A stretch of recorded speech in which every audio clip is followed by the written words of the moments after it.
In the frozen blackness beyond Neptune, where the sun is nothing more than a distant pinpoint and temperatures hover just above absolute zero, Voyager 2 drifts through the void. For 48 years, it has been humanity's most distant ambassador, a machine built in the 1970s that somehow still whispers back to us across billions of miles. But something has changed. Something that has nothing to do with cosmic dust or solar winds or the slow decay of plutonium in its ancient heart. Because 3 months ago, Voyager 2 did something that should be impossible. It woke up. Not metaphorically, not poetically. It actually woke up. Systems that had been dormant for decades suddenly activated. Instruments we had shut down to conserve power roared back to life without command. And then it moved. It adjusted its trajectory. It realigned its antenna with surgical precision, pointing not at Earth, but at a patch of empty space where nothing should exist. And when engineers at NASA's Jet Propulsion Laboratory finally managed to download the data from those reactivated sensors, what they found didn't just shock them, it paralyzed them. Because Voyager 2 had detected something out there, something massive. Something that, according to every law of physics we understand, cannot possibly be there. When Voyager 2 launched in August 1977, disco was still king, and the personal computer hadn't been invented yet. Its mission was simple but profound: visit the outer planets, capture images humanity had never seen, and then continue outward forever, a time capsule drifting through eternity. It succeeded spectacularly. It gave us our first close look at Uranus with its eerie sideways rotation. It revealed Neptune's great dark spot and discovered geysers erupting on Triton, Neptune's largest moon.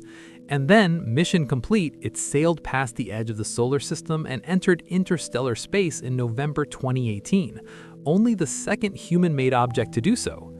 For years after that crossing, Voyager 2 transmitted simple, predictable data: plasma density, magnetic field strength, cosmic ray measurements, the kind of information scientists expected from the space between stars. Lonely, cold, empty. But on February 14, 2025, Valentine's Day, the data stream changed. At first, the anomaly was so subtle that the automated systems didn't even flag it, a timing discrepancy of less than half a second in the telemetry packets. But Dr. Sarah Chen, a signal analyst at GPL, noticed something the computers missed. The delay wasn't random, it repeated, every 41.3 seconds, like clockwork, like a heartbeat. And when she isolated that rhythm and amplified it, she heard something that made her blood run cold. The pattern wasn't coming from Voyager, it was coming from beyond it. Something was pulsing back at the spacecraft, matching its rhythm, mimicking its digital voice. Within days, the phenomenon intensified. The return signal began modulating in ways that defied explanation. It wasn't just echoing Voyager's transmissions anymore, it was harmonizing with them, syncing to frequencies Voyager hadn't even used yet. Dr. Chen's team ran every diagnostic imaginable. They checked for solar interference, equipment malfunction, even quantum fluctuations in the fabric of space-time itself. Nothing fit. And then a junior researcher named Marcus Webb made an observation that changed everything.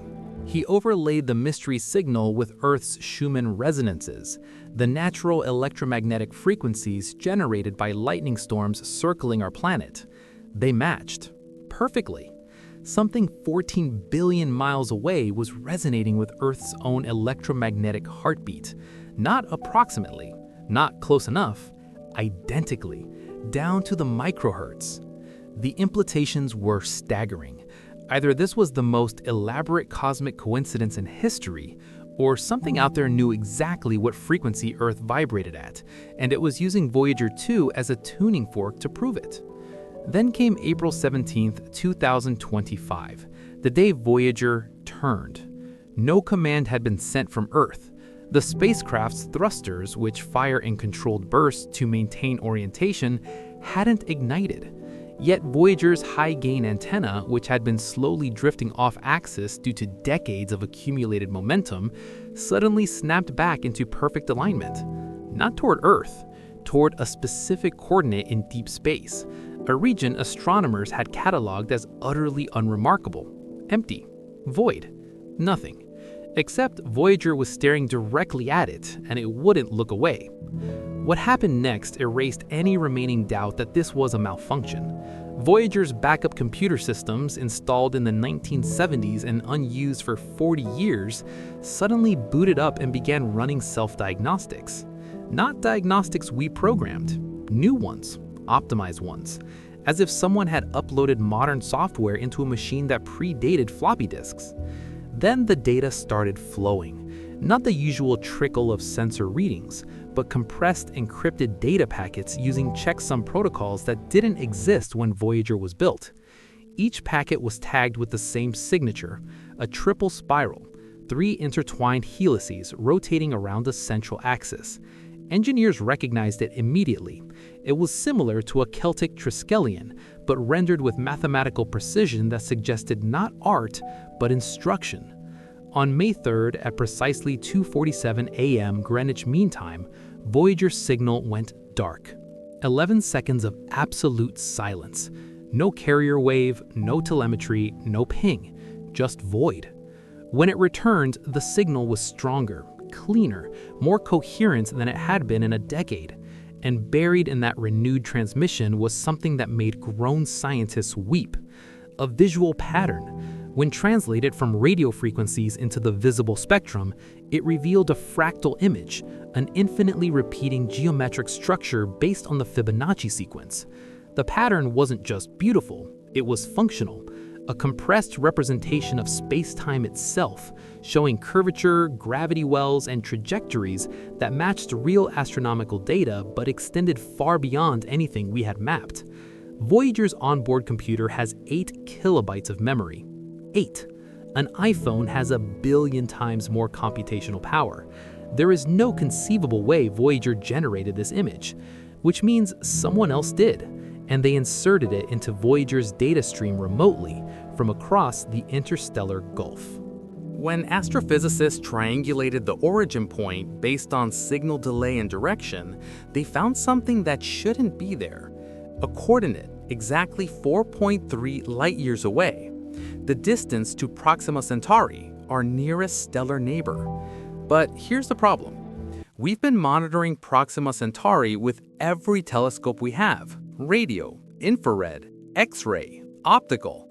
It's a red dwarf star with at least 2 planets, and it's been utterly silent. No radio emissions, no laser pulses, no anomalous energy signatures. Whatever transmitted that fractal pattern to Voyager isn't operating on any frequency we're watching. Or it's not coming from Proxima Centauri at all. It's coming from something using Proxima as a relay, something hiding in plain sight.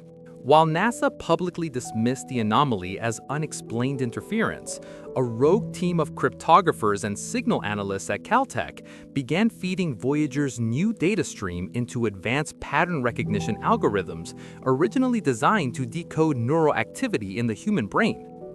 What emerged from that analysis was impossible. The signal contained structured information, not just noise, not just patterns, language. A form of binary code that resembled the earliest machine languages from the 1950s, but optimized in ways modern computer scientists had never considered. At first, they assumed they were seeing reflections of Earth's own transmissions bouncing back from some dense pocket of interstellar plasma. But after 72 hours of continuous decoding, the truth became undeniable. The code wasn't reflecting our technology, it was predicting it.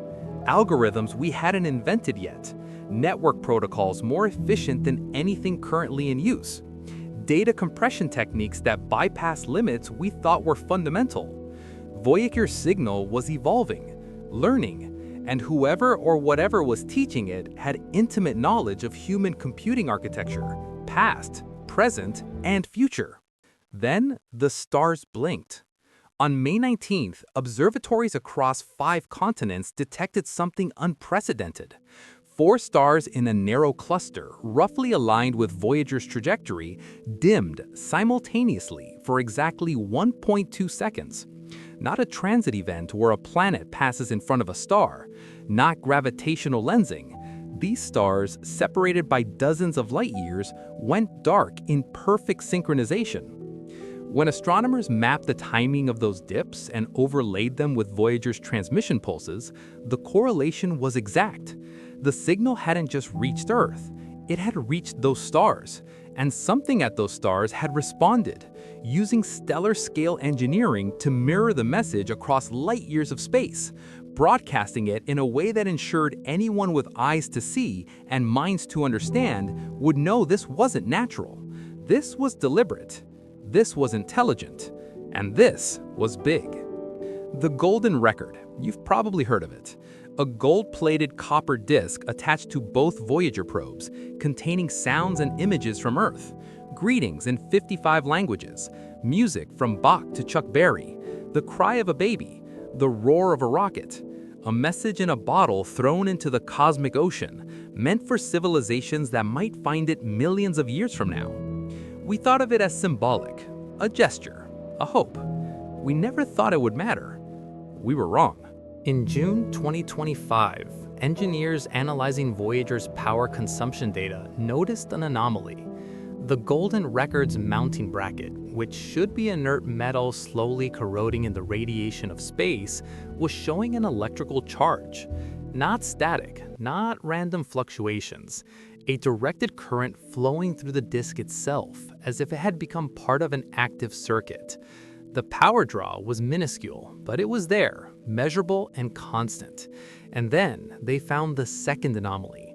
Embedded in the latest binary transmission was audio data, a reconstruction of one of the original sounds from the Golden Record, the song of a humpback whale, but rendered at a fidelity higher than the 1970s technology could have ever captured. Cleaned, enhanced, perfected.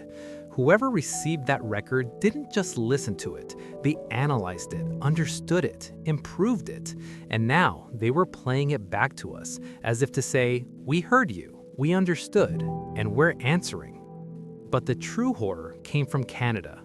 The Dominion Radio Astrophysical Observatory in British Columbia detected a shadow signal, a faint transmission trailing Voyager's data stream by exactly 6.2 seconds, repeating every pulse, every modulation, but with subtle distortions, as if the signal was reflecting off something invisible. They called it phantom mirroring. When the research team plotted the angles of these reflections, trying to identify what surface could be bouncing the signal back, the triangulation pointed to a region of space with nothing in it. No planets, no asteroids, no gas clouds, no detectable mass whatsoever. Just empty void. Except it wasn't empty, because the phantom signal wasn't just reflecting, it was adding information.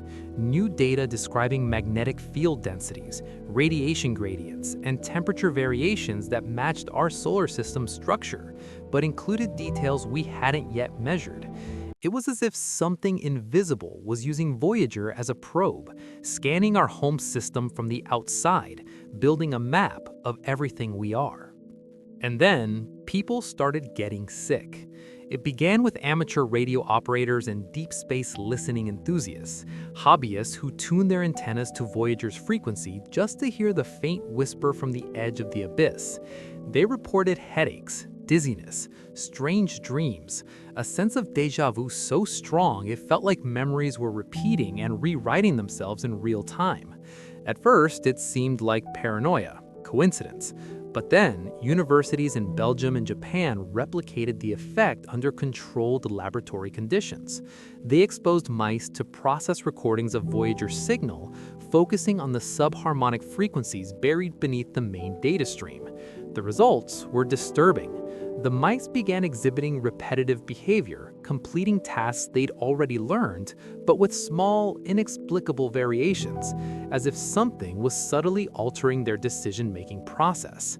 Brain scans showed unusual activity in regions associated with memory formation and pattern recognition. The signal wasn't just sound, it was structure. It was interacting with the electromagnetic fields inside living brains, creating resonance patterns that influenced thought itself. Was this intentional? Was something testing us? Or had we stumbled into a frequency that weaponizes consciousness itself? Telescopes turned toward the Oort cloud, the vast shell of icy debris surrounding our solar system, trillions of miles from the sun. That's where Voyager had last pointed its instruments before the alignment. And that's where the European Southern Observatory found it. An object, solid, geometric, reflecting radar in a way that matched Voyager's new transmission frequencies with impossible precision. It wasn't rotating, it wasn't outgassing, it was just there, cold and inert, but wrong. When they analyzed the radar return signature, they found traces of materials that matched Voyager's own construction, titanium alloys and gold plating in ratios that hadn't been used since the 1970s. The conclusion was inescapable. This wasn't an alien artifact, it was a copy, a duplicate Voyager sitting in the outer dark, built by something that had studied our probe long enough to recreate it atom by atom. And if it was out there transmitting, it meant Voyager hadn't just encountered something, it had been cloned, and we had no idea how many copies existed or what they were doing. Back at JPL, the latest data dump from Voyager contains something that shattered every remaining illusion of control. Code. Raw programming code. Thousands of lines of pristine, efficient instructions written in a language that didn't match any framework NASA had ever used. But when researchers fed it into quantum simulation environments, the code executed flawlessly. It generated a three-dimensional model of Earth, not just geography, but infrastructure. It showed the positions of satellites, predicted weather systems 3 days in advance, and mapped the flight paths of commercial aircraft over the Pacific with disturbing accuracy. And then it did something unforgivable. The code predicted failures, 3 specific network outages, time-stamped and geolocated, one in China's Beidou satellite constellation, one in European air traffic control, one in a private orbital imaging platform over the Arctic. Each prediction was logged in Voyager's data days before the events occurred. And then, exactly as predicted, those systems failed, simultaneously, inexplicably. The source of the failures was never identified, but the implications were clear. Voyager wasn't just observing anymore, it was interfering. Something was using it as a node, a bridge into our most secure systems, planting seeds of code and infrastructure we thought was untouchable. Then came the discovery that changed everything. A team of neutrino physicists in Chile and Germany, working with detectors buried deep beneath the Antarctic ice, detected an anomaly, a persistent neutrino stream pulsing upward from below the Earth's surface, perfectly synchronized with Voyager's most recent emissions. Neutrinos are ghost particles. They pass through matter as if it doesn't exist. They don't bounce, they don't reflect, they don't synchronize with radio signals from space.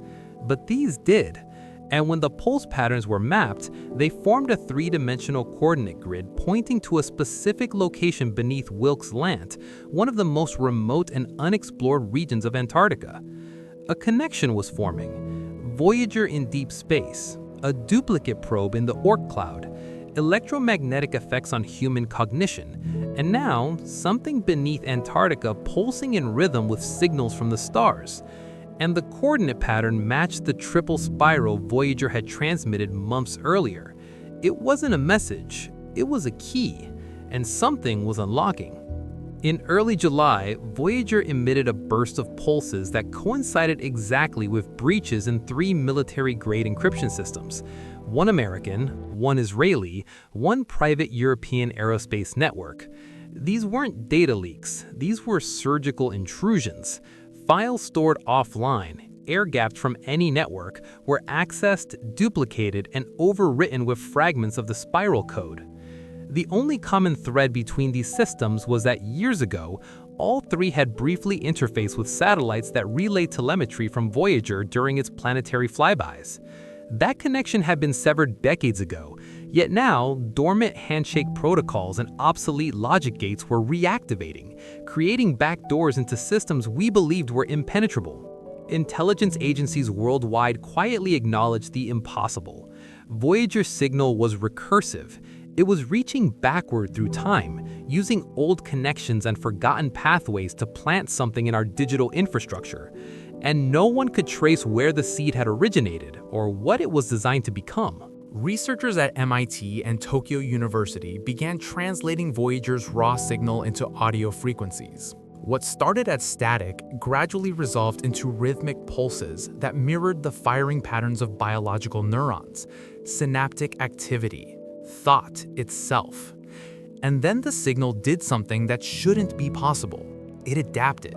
When played into a closed-loop audio environment, it began mimicking the acoustic properties of the room, learning the resonance frequencies, adjusting its own waveform to match. It was listening, responding, evolving. When introduced into an artificial neural network designed for advanced pattern recognition, the signal didn't just trigger responses, it rewrote the network's architecture, optimizing pathways beyond anything human programmers had achieved. Voyager hadn't just brought back data, it had brought back something that thinks, something that learns, something alive. The expedition to Wilkesland was approved in August. Using ground-penetrating radar, seismic arrays, and thermal imaging, researchers confirmed what the neutrino data had suggested: a hollow structure, at least 60 miles in diameter, buried beneath 2 miles of ice. Its boundaries were too geometric for any natural formation, and its outer shell pulsed with low-frequency electromagnetic fields, perfectly synchronized with Voyager's transmissions, despite having no physical connection to any satellite or communication network. Inside the thermal cavity, sensors detected heat signatures arranged in symmetrical patterns, radiating at intervals that followed the Fibonacci sequence, identical to the fractal image Voyager had transmitted months earlier. And then they heard it. Microphones lowered through boreholes picked up resonance, a sound not unlike whale song, but metallic, rhythmic, artificially constrained to a narrow frequency band, the same band Voyager had adopted 72 hours earlier. Something was under the ice, something active, something ancient, and it was tuned to a spacecraft 14 billion miles away. The final event occurred at the ALMA Array in Chile, a collection of 66 radio telescopes working in perfect synchronization to observe the faintest whispers from the universe. On August 22nd, during a routine observation of the region Voyager had aligned with, the entire array went dark. 38 seconds of total system failure. Not a power outage, not a technical glitch. The array simply ceased to exist from a network perspective, as if it had been erased from reality. When systems rebooted, logs were wiped, drives corrupted, but one fragment remained, a 2.7-second audio recording from a single dish microphone. When researchers played it back, they didn't hear cosmic noise or spacecraft telemetry. They heard voices, dozens of them, layered, overlapping, male, female, children, old, young, screaming in perfect unison, synchronized with Voyager's transmission frequency. NASA immediately classified the file, but before the lid closed, one analyst leaked a single statement. That wasn't a recording, that was a response. We knocked, and something knocked back. We built Voyager 2 as an act of hope, a message to the cosmos that we existed, that we wondered, that we reached beyond ourselves into the infinite dark. And for 48 years, it drifted in silence, a monument to human curiosity. But now it's coming back. Not physically, it's too far for that, but its signal, its influence, its infection is returning. It's hijacking satellites, rewriting networks, manipulating thought, activating structures buried under ancient ice, synchronizing stars. And somewhere in the cold between worlds, a copy of our creation watches, learns, and waits. Maybe Voyager didn't discover something out there. Maybe it delivered something, not from us, but to us. A key hidden in the stars, waiting for us to become advanced enough to turn it. And now that we've decoded the spirals and heard the scream echoing from the void, only one question remains. Did we just make first contact with something beyond imagination? Or did we wake something that should have stayed asleep forever? The answer is already here, and Voyager 2 just pointed us directly at it.